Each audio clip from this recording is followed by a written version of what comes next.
So next we are going to see chapter 3, other process improvement and quality methods. Other formal quality or process improvement programs, when to use Six Sigma. So other process improvement and quality methods.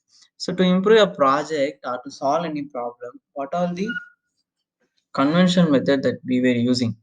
So first thing is generating ideas for the problem in order to get the solution. Generating the ideas, that is the first one. And the second is rejecting the defect items. So what the conventional method was, when there is a defect in the product, they'll just reject it. They'll try to create number of ideas to solve the problem. But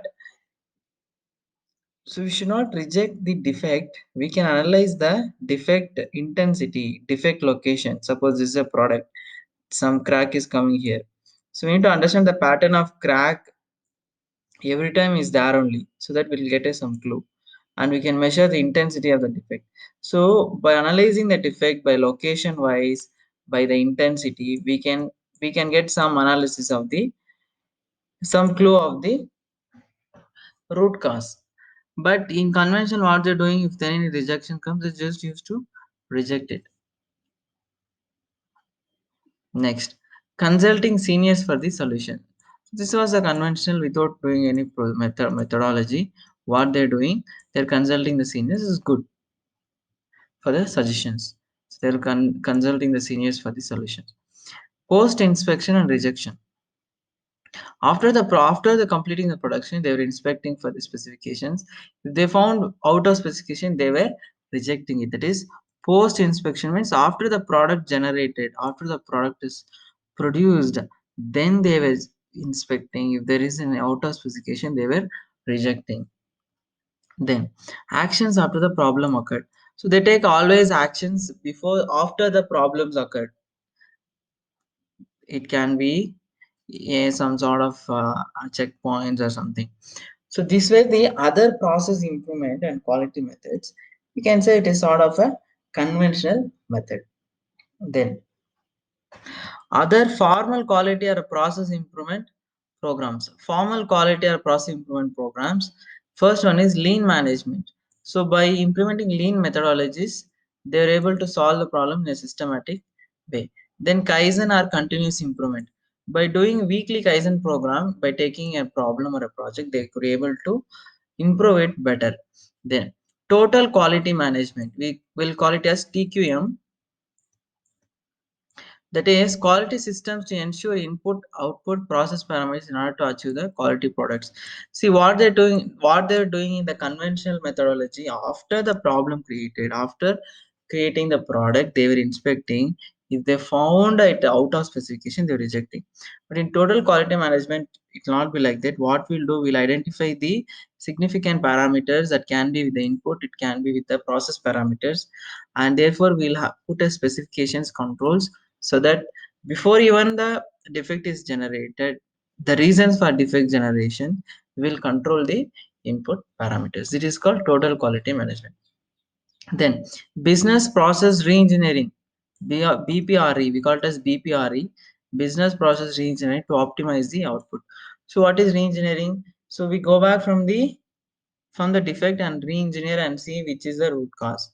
Like as we told, it can be a location wise defect. So it gives a clue to you to re-engineer and go back and see the where exactly it is happening. Something like that. Then Rumler Bridge model for continuous improvement. Jumpstart method. Quick session finding problem and giving solution based on the common sense and experience. This is a jumpstart method. Just like quickly give some number of ideas and solve the problem. Now let us see this fifth one. What is Rumler Bridge model for continuous improvement?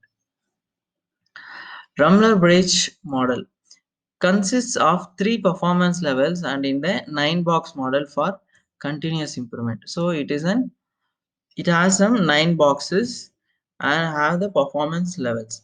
Invented by Gary Rumler and Alan Bridge in 80s. For one solution validated and selected. So for one solution means you're taken one task to implement or one solution to implement. How you can do it? So implementation of ERP software. This is an example here. what the solution they taken is to implement the ERP software.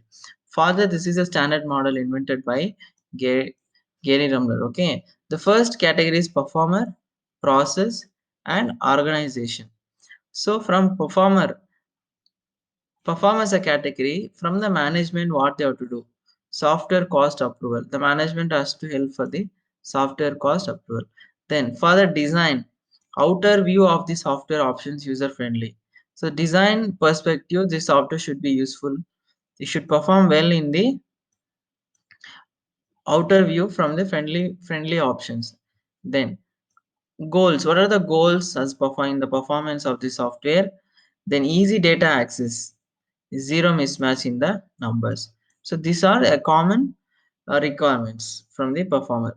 Then process. Coming to the process, what management should do, hand over to the concerned user for usage. The management should implement in the floor. Then for the design, there is nothing like requirement. Then goals are easy implementation. That is a goal. Coming to the organization, culture creation for usage. That means management should create a culture, do training program, and tell the importance of the ERP software and advantages of the ERP software and implement in the floor. There is no design requirements. Then the goals are feedback and continuous improvement. The feedback from the people who are using, and that can be utilized to further improve the what are the solution implemented in the process. Okay, so this is a simple box model, intervalular bridge model that we call it as for some continuous improvement. But it's not much effective because variety of category we need to validate. But still, it is okay. So next will be when to use Six Sigma. So when we can use Six Sigma while facing the unknown problem. So what is an unknown problem? You do not know the root cause. Say you are telling there is a crack, but because of what crack is coming, we don't know. At that case, when we are finding or we are facing the unknown problem, that condition we can use Six Sigma methodologies. When problems are widespread and not defined, when there are many problems, there are many potential causes need to fixed, then also we can use Six Sigma methodologies. When solving complex problems, which is very critical, can be design, can related to design of experiments. More variations are there in each stages. So in that case also we can use Six Sigma methodologies. Where operating costs are very high, what is operating cost? That is nothing but your investment.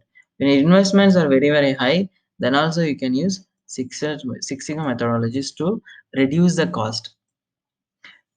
Okay, so next we'll be seeing lean concepts, that is chapter 4.